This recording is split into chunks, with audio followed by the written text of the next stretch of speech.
तो एल में log पहला आवे छे तो आपणे log वाळुं कोईपण फंक्शन जो आपणा क्वेश्चन में देखातुं हशे तो आपणे हमेशा u तरीके लेशुं, बाकी दरेक फंक्शन ने v तरीके। तो एमां जे क्रम में जे प्रथम आवतुं हशे एने आपणे u तरीके अने जे पछी आवतुं हशे एने आपणे v तरीके सिलेक्ट करशुं। जो आपणे एक्जाम्पल लई अने समजवानी ट्राय करीए तो एक्जाम्पल एक प्रेक्टिकली आपणे एक्जाम्पल सोल्व करिए। फॉर एक्जाम्पल क्वेश्चन इज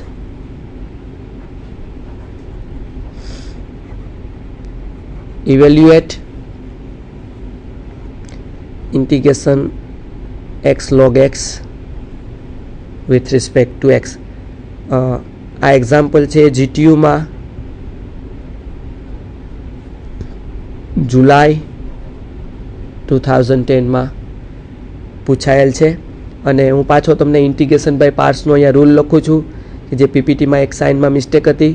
તો અહીંયા છે u into v dx is equal to u integration v dx minus integration into bracket differentiation of u with respect to x, that means du by dx integration of v dx bracket over dx। So using this rule we can solve this example। હવે મેં કીધું પ્રમાણે આપણી પાસે અહીંયા બે function છે ક્વેશ્ચનની અંદર, એક છે x is a function of x and second function is the log x which is also an function of x। so અહીંયા u તરીકે શું લેશું અને v તરીકે શું લેશું એ આપણે ડિસાઇડ કરવાનું છે।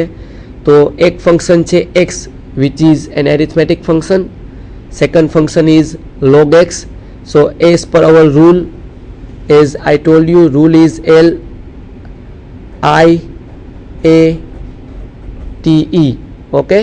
so here we have log x, so which is comes first, here L is comes first, so we will take let u is equal to log x and v is equal to x। કેમ તો અહીંયા log x છે ક્રમમાં પહેલા આવે છે તો u બરાબર હંમેશા જે ક્રમમાં પહેલા આવતું હોય એને u બરાબર લેશું અને બીજા ફંક્શનને આપણે v બરાબર લેશું। તો u is equal to log x and v is equal to x। તો આ રૂલ પ્રમાણે જો અહીંયા હું u અને v ની વેલ્યુ રિપ્લેસ કરું તો અહીંયા આવશે x into log x dx is equal to u that means log x integration v dx, v is equal to x dx minus integration into bracket du by dx, that means d by dx of log x, okay, integration v, that means x dx dx, okay। तो આના બરાબર આપણે મળશે log x। आपने खबर है कि x નું इंटीग्रेशन अहींया कई नहीं એટલે x રેઝ ટુ 1 છે तो x રેઝ ટુ n નું इंटीग्रेशन था x raise to n+1 upon n+1 तो x નું इंटीग्रेशन થશે x² 2 माइनस अहींया integration into bracket log x નું डिफरेन्शिएशन થશે 1/x। ध्यान राखजो अहींया आपणे log x નું डिफरेन्शिएशन करवानुं छे नहीं के इंटीग्रेशन। तो अहींया इंटीग्रेशन और डिफरेन्शिएशन एक साथे आवे छे तो अहींया मिस्टेक न थाय ए बधा ज विद्यार्थीओ खास ध्यान आपशे। log x નું डेरिवेटिव थशे 1/x અને x નું इंटीग्रेशन थशे x²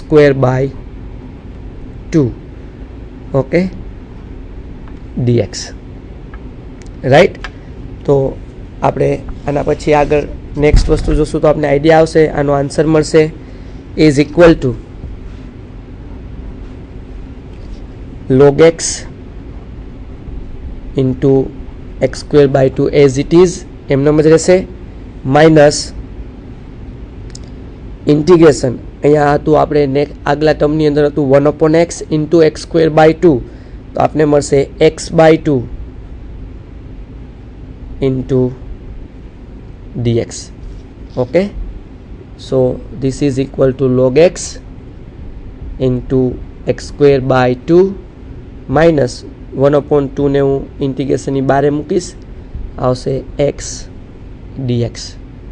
so that is very easy to integrate log x into x² 2 minus 1/2, this is x² 2 plus c.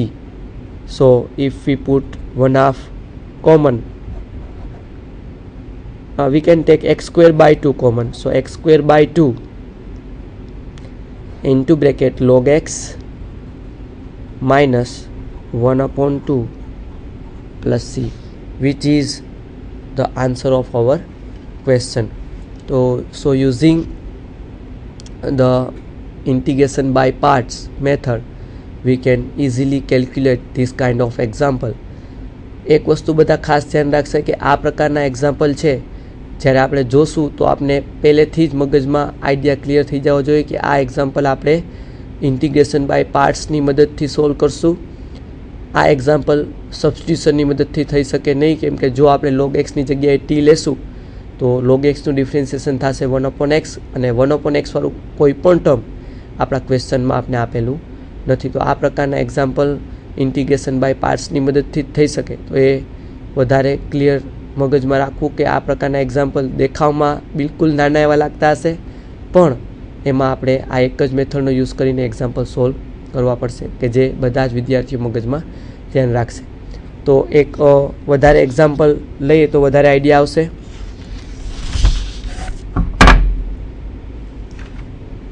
Okay, second example છે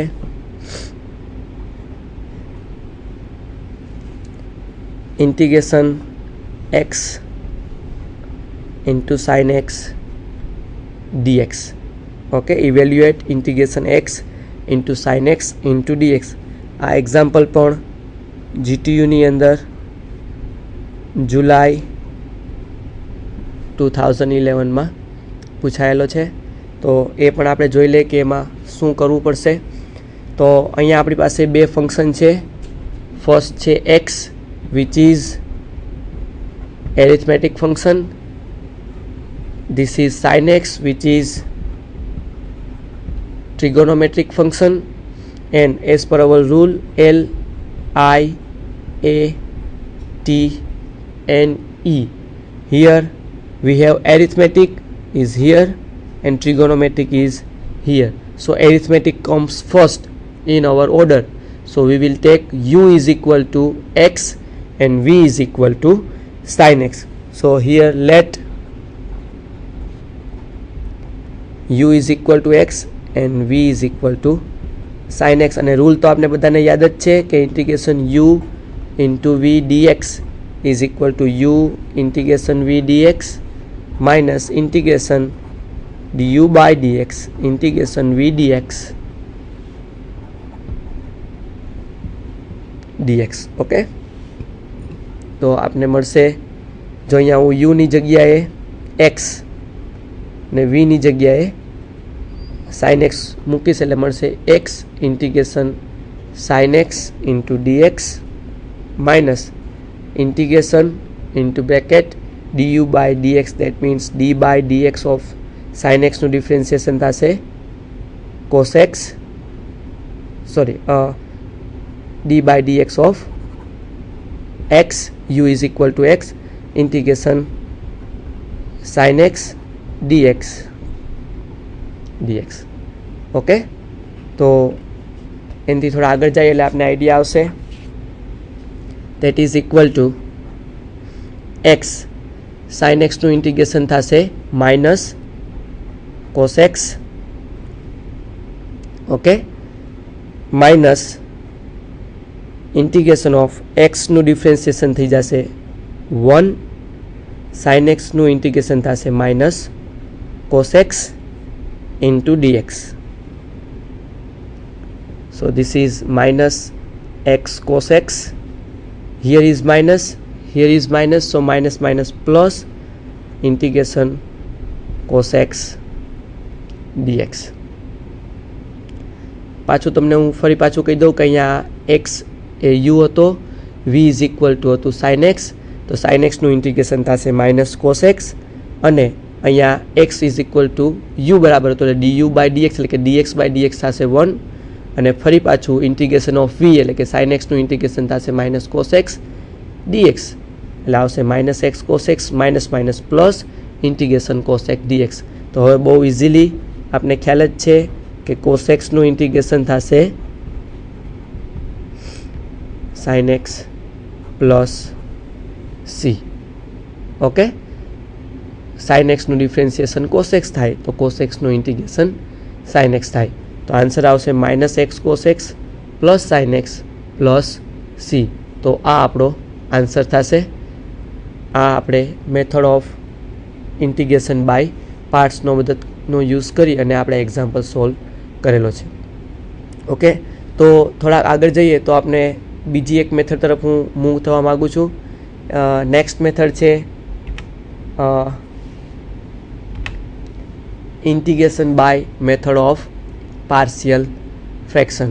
તો પાર્શિયલ ફ્રેક્શનનો યુઝ કરી અને ઇન્ટિગ્રેશન કઈ રીતે કરવું એ આપણે વાત કરવાની છે. પણ એ મેથડ સ્ટાર્ટ કરીએ એની પહેલાં હું એક વસ્તુ તમને ક્લિયર કરવા માગું છું કે જે હમણાં આપણે મેથડનું ડિસ્કશન કર્યું ઇન્ટિગ્રેશન બાય પાર્ટ્સ, એનો યુઝ કરી અને ઘણા બધા સ્ટાન્ડર્ડ ફોર્મ્યુલા પણ આપણે ડિરાઈવ કરી શકીએ છીએ કે જેનું ઇન્ટિગ્રેશન આપણે ઇઝીલી ન કરી શકતા હોય અથવા તો ઘણા કોઈ એવા મોટા એક્ઝામ્પલની અંદર જેની વેલ્યુ જો આપણે ડાયરેક્ટલી પુટ કરવી હોય તો આપણે એની વેલ્યુ ડાયરેક્ટલી પુટ કરી શકીએ. એના માટે આપણે ઇન્ટિગ્રેશન બાય પાર્ટ્સનો યુઝ કરી અને ઘણા બધા ફોર્મ્યુલાઝ ડિરાઈવ કરી શકીએ. તો એ ફોર્મ્યુલાઝનું એક લિસ્ટ હું તમને પહેલાં બતાવી દઉં કે જે તમારા માટે ઘણા ઉપયોગી છે કે જેને આપણે આગળ યુઝ કરી શકીએ છીએ. તો આ એ એક્ઝામ્પલનું લિસ્ટ તમે બધા ચેક કરજો કે તે ખૂબ જ ઇમ્પોર્ટન્ટ છે અને પરીક્ષામાં તમને કામ લાગી શકે એવું છે. તો મેં તમારા માટે લિસ્ટ રેડી રાખેલું છે. તો આ જે ફોર્મ્યુલાઝ છે કે જેનું આપણે ઇન્ટિગ્રેશન બાય પાર્ટ્સનો યુઝ કરી અને આ બધા ફોર્મ્યુલા આપણે ડિરાઈવ કરી શકીએ છીએ. અહીંયા in root x square plus a square આપને ખ્યાલ છે કે આપણે એનું ઇન્ટિગ્રેશન બાય પાર્ટ્સની મદદથી કરી શકીએ. તો અહીંયા એક વસ્તુ ધ્યાન રાખજો કે અહીંયા ફંક્શન આપને એક જ દેખાય છે in root x square plus a square. તો એક્સનું બીજું ફંક્શન શું, જ્યારે બીજું કોઈ પણ ફંક્શન ન હોય તો આપણે એના બરાબર 1 લઈ શકીએ અને બીજા ફંક્શન બરાબર 1 લઈ અને આપણે આ એક્ઝામ્પલ સોલ્વ કરી શકીએ. તો ઇન્ટિગ્રેશન બાય પાર્ટ્સનો યુઝ કરી આ અલગ અલગ 6 ફોર્મ્યુલા આપણે ડિરાઈવ કરી શકીએ. અત્યારે આપણે ડિરાઈવ કરવા એટલો બધો સમય નથી, આપણે ખાલી એ જોશું કે ફોર્મ્યુલા આપણે કઈ રીતે યુઝ કરી શકીએ. તો in root x square plus a square is equal to x by 2 in root x square plus a square plus a square by 2 log in mod x plus in root x square plus a square plus c. In the same way, if we have in root x square minus a square, then the answer will be x by 2 in root x square minus a square by 2 log in mod x plus in root x square plus a square plus c. So in the same way we can derive the third formula as well, and the fourth one is integration e raised to x in bracket fx plus f dash x into dx is equal to e raised to x fx plus c using integration by parts. Especially the formula number 5 and 6 is very useful for us because we will use here integration by parts, but that is very long process to define this formula. Integration e raised to ax sin bx dx is equal to 1 upon a square plus b square e raised to ax a sin bx minus b cos bx plus c. એટલે કે આ formula ડિરાઇવેશન એનું ઘણું લાંબુ છે, પણ આપણે જ્યારે એક્ઝામમાં કોઈ પણ જગ્યાએ આ પ્રકારનો આવશે એક્સપ્રેશન તો આપણે ડાયરેક્ટ આ ફોર્મ્યુલાનો યુઝ કરી અને એનું ઇન્ટિગ્રેશન કરી શકીએ. આ ફોર્મ્યુલા અત્યારે જ નહીં પણ ભવિષ્યમાં પણ જ્યારે તમે આગળ ભણવા જશો ત્યારે પણ તમારે આ ફોર્મ્યુલા યાદ રાખવો પડશે કે જેનો યુઝ કરી અને તમારે ઇન્ટિગ્રેશન ડાયરેક્ટ કરવું પડશે. કેમ કે જો કોઈ પણ એક્ઝામ્પલની અંદર આ પ્રકારનું એક્સપ્રેશન આવે અને તમે એનું ઇન્ટિગ્રેશન ડિરાઈવ કરવા જાઓ તો એ ઘણો બધો ટાઈમ લેશે. તો આપણે ખબર જ છે કે આનું ડિરાઇવેશન આપણે ઇન્ટિગ્રેશન બાય પાર્ટ્સની મદદથી કરી શકીએ. તો આપણે ખ્યાલ જ છે, તો આપણે ડાયરેક્ટ એ ફોર્મ્યુલાનો યુઝ કરશું અને એ ફોર્મ્યુલા થશે integration e raised to ax sin bx dx is equal to 1 upon a square plus b square e raised to ax a sin bx minus b cos bx plus c. અને same રીતે formula number જે 6 છે એ cos માટે છે કે integration e raised to ax cos bx into dx is equal to 1 upon a square plus b square e raised to ax a cos bx plus b sin bx plus c. તો આ એક formula છે sign વાળો છે, બીજો છે cos વાળો છે. તો આપણે ઇન્ટિગ્રેશન બાય પાર્ટ્સનો યુઝ કરી અને આ બધા જ ફોર્મ્યુલાનું ડિરાઈવ કરી શકીએ છીએ. તો આ વાત કરીએ આપણે the method of integration by parts. તો હવે આપણે આપણી નેક્સ્ટ મેથડ તરફ આગળ જશું અને નેક્સ્ટ મેથડ છે integration by the method of partial fraction. તો એના માટે પણ આપણે ડાયરેક્ટ એક્ઝામ્પલ લઈ અને એ મેથડનો યુઝ કરીને એક્ઝામ્પલ કેમ સોલ્વ કરવા એની વાત કરશું આપણે. તો આપણે એક એક્ઝામ્પલ તરફ જોશું એટલે આપણને આઈડિયા આવશે.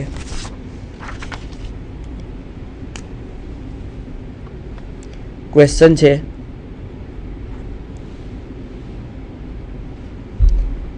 evaluate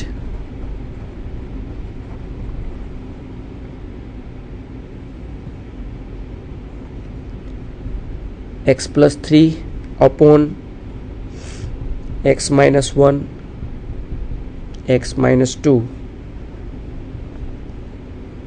into dx. આપણે આનું ઇવેલ્યુએશન કરવાનું છે.